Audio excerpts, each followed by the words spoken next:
Alagang Amoso.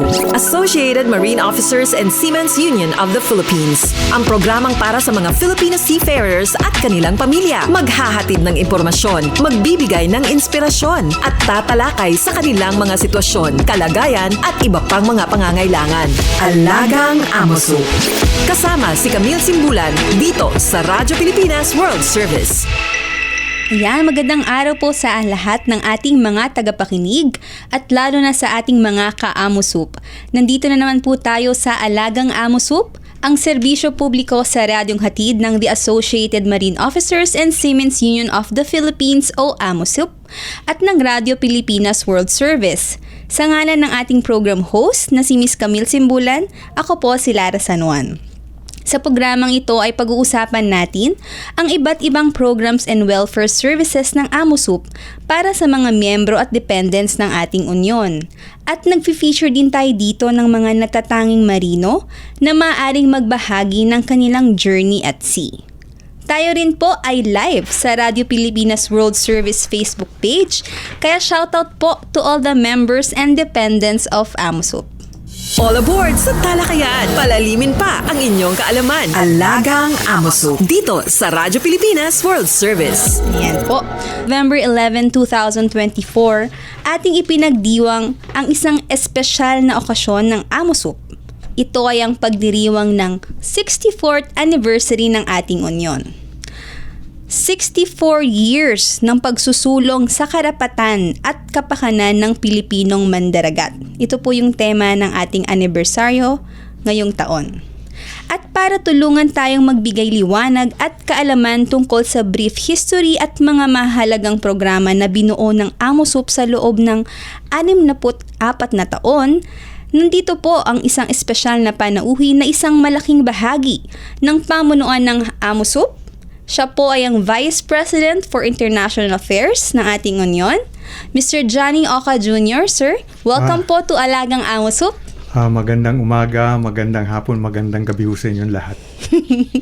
Ayan sir, kagaya po nasabi niyo sa akin kanina, first time niyo pong ma-interview sa radyo? Yes, ma'am. Yung aking history sa showbiz sa entablado naman. Okay, sir. So, simulan na po natin, Sir Johnny, no? Maaari niyo po ba kaming kwentuhan kung paano po nagsimula ang Amosup? Siguro sa simulang-simula, medyo hindi ko kayang sabihin dahil naglalaro pa ako ng patintero at agawang base ng mga panahon na yon. Sinimulan kasi ni Captain Oca ang Amup at saka ASUP ng 1960. Opo. 1970, nag-merge po siya, yung Amosup at ASUP. Nakita ni Cap yung problema ng mga seaman noon dahil noon yung organisasyon na meron tayo ngayon at yung tulong na meron tayo ngayon na nararamdaman natin ngayon wala noon, no? Mahirap daw talaga ang buhay noon at magulo yung industriya at saka yung profesyon. Sumandal siya sa International Transport Workers Federation.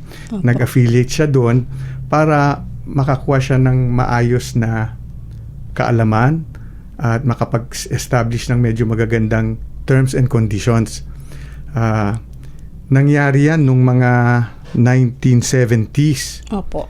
Nung 1970s, 1972, nag-affiliate siya sa ITF or International Transport Workers Federation. Ito ay isang federasyon ng mga transport workers sa iba-ibang transport sectors. Isa na dyan yung seafaring, dock working, road, railway, yung aviation. Aviation. So, medyo organisado sila. Yung grupong yun, very strong na yung kanilang mga kampanya pagdating sa mga pag-improve ng mga terms and conditions ng mga marino. At ito yung hinila ni Cap para mai-apply niya sa mga Pilipinong mga marino. Opo. And I heard also din, sir, with Amosup is the first union-owned hospital in Asia. Okay. Nung panahon na yun, kasama sa mga problema na nakikita niya, of course, yung terms and conditions of employment on board. isa ang ITF sa linalaban talaga na dapat maayos yon. So yun, nahila niya dun yon. Tapos nakita naman niya dito sa Pilipinas, medyo ang naasahan lang ng isang Pilipino is yung ating PhilHealth, Government SSS, yung sa gobyerno. At syempre ang sistema, as good as it was then, parang kulang pa rin. So inisip niya na kung meron mang gagawing direksyon ang AMUSUP, sisiguraduhin niya yung mga basic services at mga basic needs ng mga seaman. Isang naging, I'm sure, again, nung yung mga miyembro niya lumalapit sa kanya, paano yung pamilya ko, nasa abordo ako, paano yung mag-aasikaso kung may kailangan sa hospital, yung mga bagay na gano'n, siguro then na-inform niya na kailangan magbigay ng ganong klaseng serbisyo. Yun yung Family Medical Dental Plan na itinatag nung mga 1974 ata, no? If I'm not mistaken. Yung Family Medical Dental Plan, yan yung naging parang medical dental service, kasi kaya Family Medical Dental. So doon siya nagsimula. Medical service at saka dental lang muna. So Wala pa pong hospital nun, sir. Wala pa.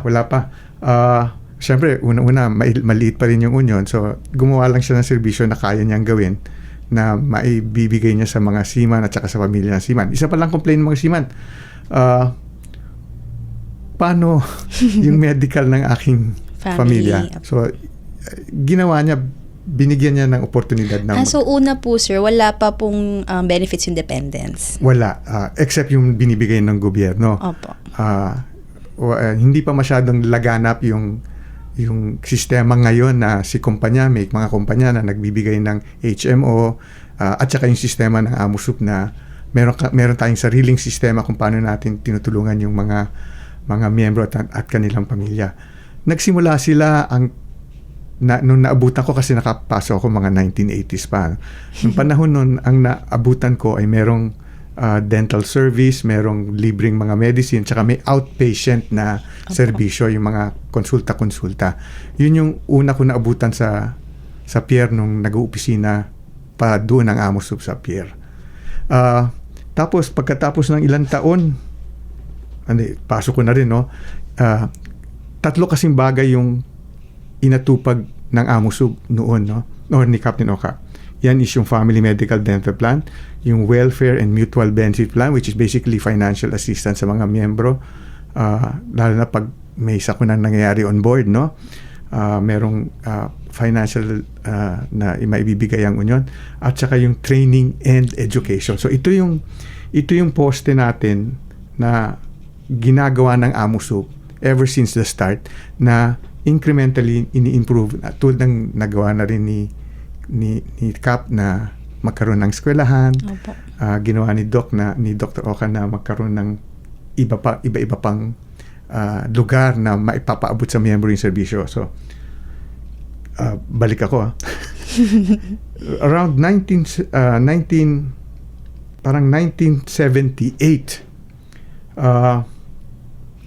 siguro nagkaroon na siya ng enough na pondo. Opo. No? Nagpatayo siya ng 50-bed hospital. So yung mula dun sa clinic na outpatient lang, libreng medicine, in-improve niya yung level of benefit. Meron ka na ngayong tertiary hospital na pwedeng mag-inpatient na serbisyo. So again, bagay naaayon sa yung requirement ng mga gobyerno natin, yung classification, no? Pero nadagdagan niya yung serbisyo. Ito ay nandun sa pier, no? Nasa pier to, tabi ng opisina ng Philippine Transport and General Workers Organization. Nga pala, noong mga panahon nun, nakikibahay lang siya doon sa kanyang kapatid na presidente ng Associated Workers Union at presidente ng Philippine Transport and General Workers Organization. Nagsimula siya doon, isang maliit na kwarto sa labas ng building. Tapos noon, at siguro nakita na lumalago na yung union, ibinigay sa kanya yung first floor muna ata, no? Tapos noon, nung nakapasok ako sa union, yung operasyon ng Amusup noon, nandun na, binigay na sa kanya yung buong 4th floor. So, medyo lumalaki na. Nung panahon na yun, ang pinakamagarang serbisyo ng Amusup is yung Siemens Hospital nga, na 50 bed. Naituloy yun hanggang, I think, 1982. Noong 1982, again, meron siyang pondo na gumawa siya ng 100-bed hospital naman. Ito naman ay nandun sa Intramuros. Kulang pa pala. Medyo palaktaw-laktaw ako. So, nag-opisina siya dun sa, sa 4th floor. Again, nung nagka-pondo yung... paano pala kinukuha yung pondo? Through the collective bargaining agreement. Siguro mamaya, kung may oras, ma-explic ako yung Okay. Naipon niya yun, nagpatayo siya ng sariling opisina ang Amusup. Yan yung Siemens Center na nasa Intramuros. 3-story yung building. It houses yung kanyang administrative office ng Union, isang convention hall na pwedeng gamitin for any conferences, seminars, or any get-together for the industry or for the union or some miski mga pamilya ginagamit, no? Tapos yung first floor, which was our hiring hall. So yung organisasyon ng first floor ng Siemens Center noon is hiring hall. Hindi siguro nakakaano sa'yo. Ang operasyon ng Union, ibang-iba noon sa operasyon natin nga. Ngayon kasi, noon panahon noon, yung close shop na sistema, lahat ng sumasakay sa barko, ang Union ang nagde-deploy through the money agent. Ngayon medyo nag-iba na dahil sa masyado nang malawak yung base ng mga seaman na lumalabas, hindi na kinaya ng Union. Nasa mga money agents na yun. No? At nag-iba na rin yung patakaran ng gobyerno. No? So, ano naman, sir, ngayon kung mapapalawak niyo po yung about sa CBAs or Collective Bargaining Agreements sa pagpapabuti ng kondisyon ng mga trabaho ng mga Pilipino seafarers sa iba't ibang bahagi ng mundo po. Kasi dun sa history na pinag-uusapan natin, nandun pa lang ako na sa 1980s. No? Nagprepara ako ng kodigo. Sige sir, sige po, pagpatuloy mo natin yan. Nagprepara ako ng kodigo hanggang... Sige po. Okay. Nung panahon din yun, nakita niya na yung problema natin kasi we have 7,000 islands. Diba? Dahil doon yung mga gustong maging marino noon, iba-ibang lugar nang gagaling, wala sila matutuluyan sa Metropolitan Manila, no? So nagtayo siya ng parang dormitoryo doon din sa compound ng PTGWO. Doon din. So parang kumbaga yung kanyang maliit na clinic noon, yung sa taas nung ginawa niyang dormitoryo. Tapos nung kaya na niya mag-improve, nagtayo siya ng several beds sa may Katipunan, sa may Quezon City. Na ngayon naman, yung sailors home na sa Manila. Sa Intramuros, no? So ang unang pong sailors home, nandun din po pala sir sa port area. Sa port area, yung second floor ng clinic noon. Nung lumipat na yung clinic sa Roberto S. Oca Workers Clinic, linipat na niya ngayon yung serbisyo ng sailors home sa may Katipunan. Mas madaming beds, medyo mas may kalayuan sa mga airport, pero mas nadamihan niya yung mga kama. At nagawa niya na magkaroon ng separate na lugar para sa mga ratings at saka separate na lugar sa mga opisyal. Opo. Yung slap chest po ba sir ang slap chest nagsimula na nung yung meron na tayong Seaman Center sa May Intramuros. Opo. Nagsimula yung slap chest nga, again, nakita niya parang klaro naman na ang mga seaman meron silang allotment na required ng government kasi ang requisitos ng gobyerno, 80% ng basic wage kailangan ipadala sa Pilipinas. So nakita niya na may paraan na pwedeng mangutang yung seaman na mga basic commodities. Yun yung slap chest nung nagsimula siya. Bigas, asukal, mga puro ganun lang siya. Ginawa yan dun sa basement ng Seaman Center. Okay po. Dun sa may Intramuros. So, yun lang. Very simple. Walang opisina yan. Lalapit dun sa empleyado natin sa 3rd floor. Tapos, kukuha lang ng bigas. Tapos, ang sistema niya is, parang inako ng Amusup yung cost of money. Ina-advance ng Amusup yung pambili ng mga ganon, ibinibigay sa kanila at cost. Tapos, sinisingil natin through the money agents, through check-off na pinayagan ng mga seaman. So, yun yung naging simula ng slap chest, no?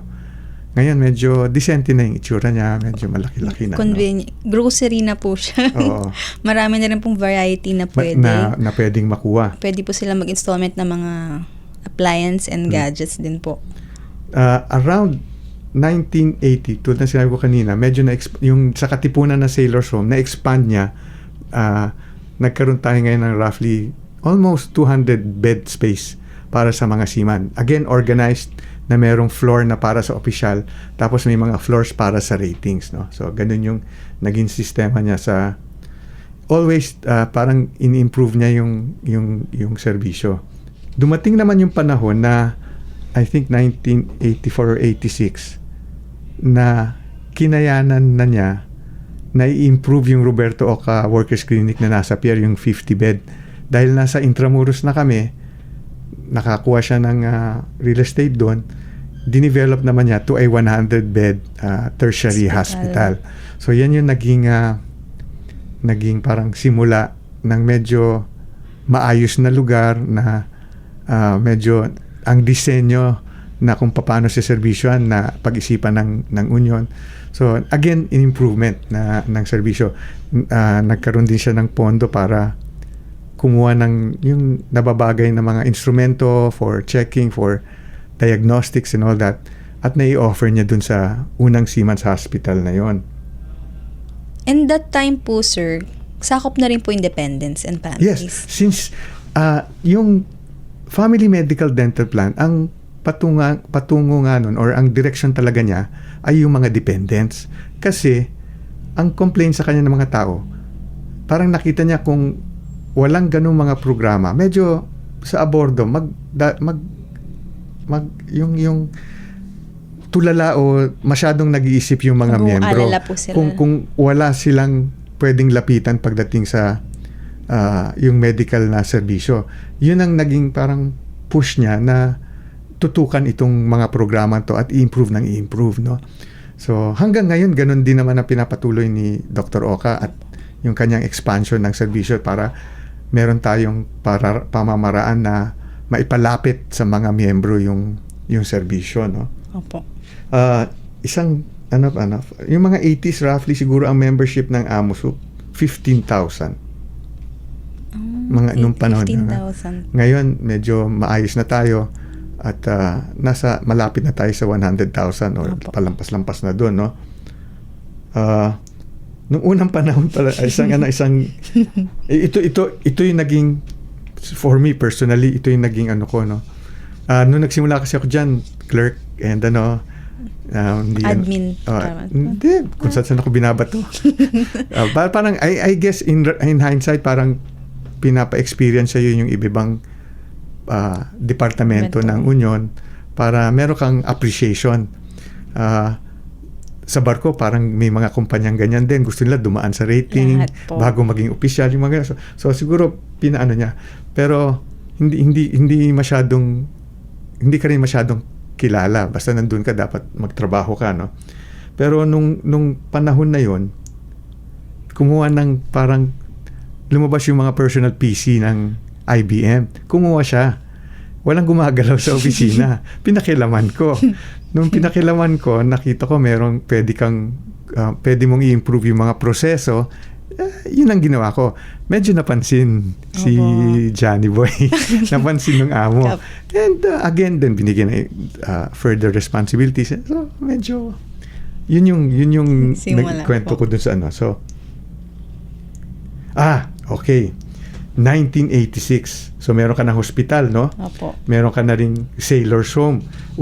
Pag kaya, ini-improve niya o dinadamihan niya yung capacity. Ang training education lang pala namin noon, nung panahon noon, ay isa training center. Dahil dun sa STC, yung requirement, yung STCW, ang mga manning agents, ang union, pumasok sa serbisyo na i-improve or bigyan ng sapat na kaalaman ang isang gustong magmarino na mag-qualify sila or meron silang mga requisitos para mag-service na isang deck trainee, engine trainee, messman trainee on board. So, pinasukan din ng AMOSUP yun. Meron kaming mga bata na gusto magmarino, nagtitrain sila, tapos na ipapasakay namin. So, medyo aktibo ko. Ngayon, ang aktibo na lang masyado dyan yung mga manning agencies, no? Pero nung unang panahon, aktibo din kami dyan. Yun yung naging simula. So, training, mostly training, seminars, yung STCW, mga certification na kailangan gawin. Nagpa-accredit kami sa body dito na kailangan magpa-accredit at nag-o-offer din kami mga service. Upgrading courses, ginagawa na ng AMOSUP noon. Ngayon, takbo tayo or jump tayo sa ngayon, medyo sobra siya nag-level up. Nung 1989, sorry, 86 muna ako. Pasensya na, maliit yung sulat dun sa aking kodigo.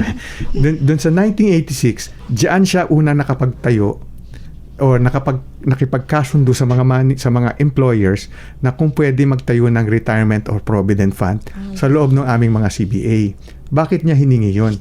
Again, malamang complain din ng mga seaman. Nung mga panahon nun, hanggang ngayon pa rin, no, pag sasakay ka birang marino, ang kontrata mo contractual.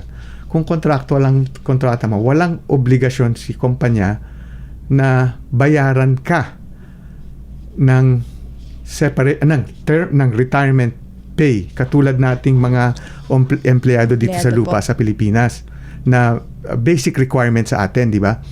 Pag sumasampang isang marino, contractual parati ang employment niya. Ilan lang siguro yung mga principals na nakakapag parang regular employment na meron ganun na sistema. So, minarapat niya na hingiin sa mga employer na magkaroon ng retirement program na ngayon tinatawag natin retirement or provident fund. 1986 niya tinayo yun. Tapos, basically nangyayari is merong amount na i-contribute si employer, papasok dun sa provident fund sa account ng individual seafarer, at then pwede niyang kunin up when he reaches the age of 50 and or if he's been part of the program of the Provident Fund for 10 years.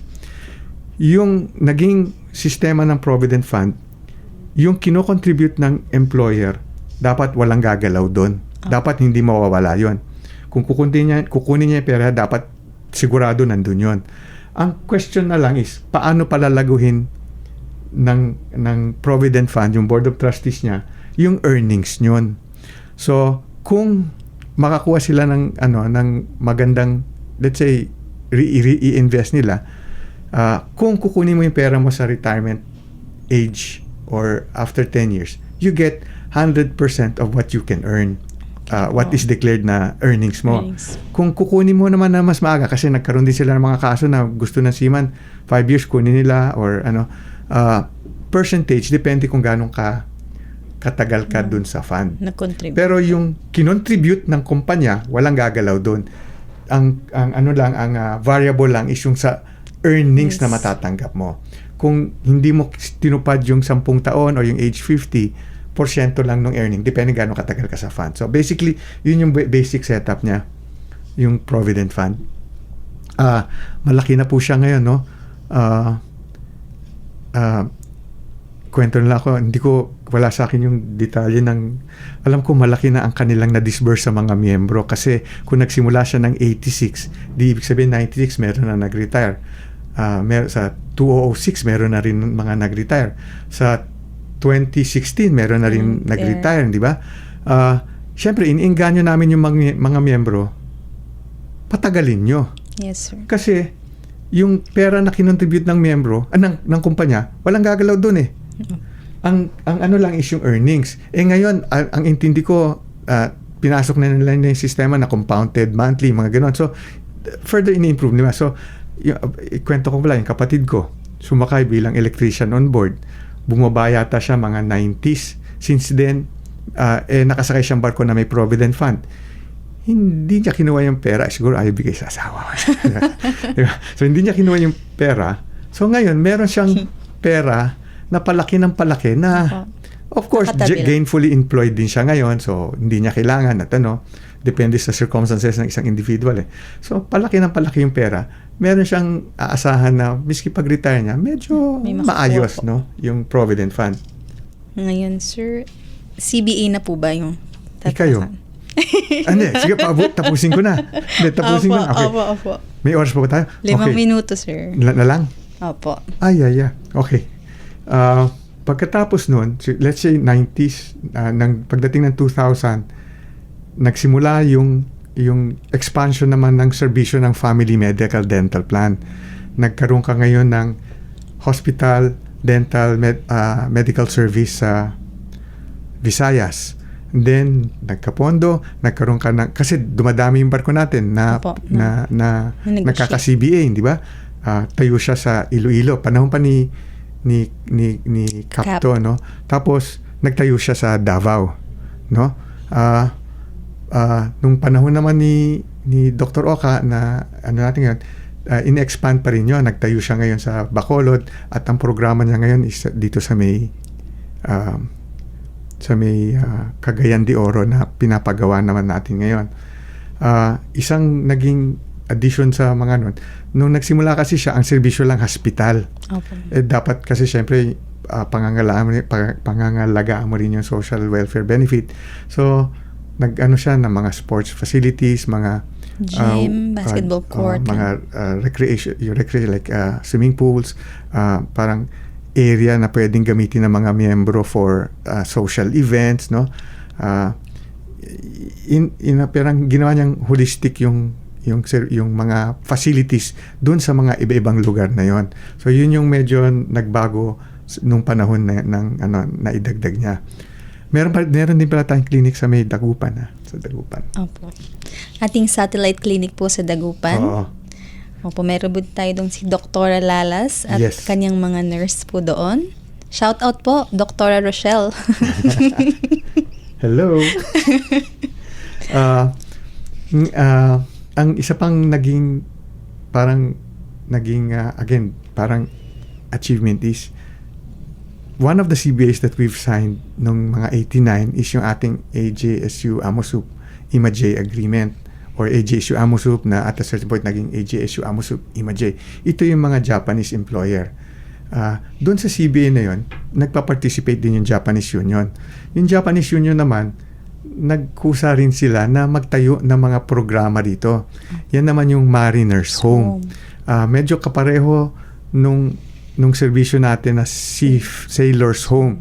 Yung ating Sailors Home na serbisyo ngayon na meron na tayong almost 1,000 bed, Bed no? capacity po sa Manila. Si Mariners Home naman, ang kanyang physical setup, umaabot na ng kaya niya na 1,500 beds. Kung yung sistema natin sa Sailors Home, libre pala yung paggamit dun sa sistema na ang AMOSUP, no? 1,000 beds. Hindi sabay-sabay nangyari yan, unti-unti padami ng padami. Very basic tayo, libre ang gamit. Yung sistema naman ng Mariners Home, mayroon lang kaunting kailangan bayaran, which is about roughly 200 pesos per day, no? So ganun ang difference, pero medyo mas angat naman yung level ng kanilang serbisyo dun sa serbisyo natin, dahil yung atin very basic, parang hostel yung serbisyo natin, yung sa kanila medyo maganda-ganda ng serbisyo, no? Opo. Sir, may dala po kayo ko. Meron pa. Konting minuto na lang mo nalalabi sa atin. So dito na lang Kulang tayo. po ata ang 30 minutes para sa ating talakayan. So meron pa ba tayo? Pagdating sa training and education naman, Opo, no? Isang naging problema natin in the past. Of course, we were already involved, di ba, on upgrading courses, etc., etc. Isang nakitang pagkukulang sa ating maritime environment is magkaroon ng proper training yung mga bata. Noong 98-99, lumabas din yung BIMCO report na nagsasabi sa buong industriya na nagsisilbi sa buong mundo, sa merchant marine, kulang ang magiging opisyal na magmamando nitong mga barko para masustentuhan yung kalakal sa buong mundo. Nakita niya yung aside from that, nakita niya yung requirement natin dito sa Pilipinas na mag-provide ng medyo maayos at sagad-sagad na edukasyon para si kadete or si walang experience ang bata, pag sumakay, kampante siya. Alam niya yung pinapasukan niya. Noong 1998, itinayo niya yung Maritime Academy of Asia and the Pacific. Yang programang yan, ang buong pondo nanggaling sa Union, sa savings ng Union o sa kanyang naitayo niya yan, nagsimula, humingi rin siya ng tulong sa mga, of course, sa gobyerno, sa mga ibang ship owner para tulungan siya doon sa programa. Ang pinakamalaking tulong na hiningi niya sa industriya o sa mga ship owners, pwede ba sila mag-sponsor ng kadete? Ang obligasyon namin ng Union sa kanila is manigurado na maayos, nasasang-ayon yung kanilang pag-aaral. So yun yung nangyari doon. Siyempre, nagtuloy-tuloy na siya, nakapag-graduate na ang MAAP.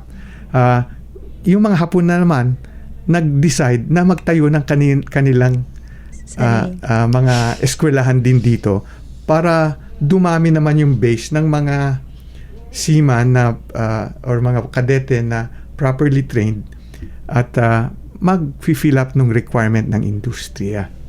Pumasok din yung mga ibang principals, ang mga Dutch principals, meron din in-establish. Mga Norwegian pala, nung 86, 87, 89, nagsimula na rin sila, no? Yung sa ngayon na tinatawag nila sa programa. Ang sistema naman na ginawa nila is nagsusponsor sila ng eskwelahan, nagsusponsor sila ng mga grupo para mabigyan ng mga proper training and education sa pagmamarino. Ayan, Sir Johnny. Kulang po ako po sa... Talagang maganda po, marami po kami natutunan sa inyo. So, para po sa ating pagtatapos, Walang maiiwan kasama nyo kahit saan dahil pamilya tayo dito. Alagang Amoso. Sa Radyo Pilipinas World Service. alam ulit, maraming salamat Sir Johnny. Marami tayong natutunan at salamat din. Mukhang maiimbitahan po namin kayo sa ating part 2. Pakinote kung kailan tayo tumigil.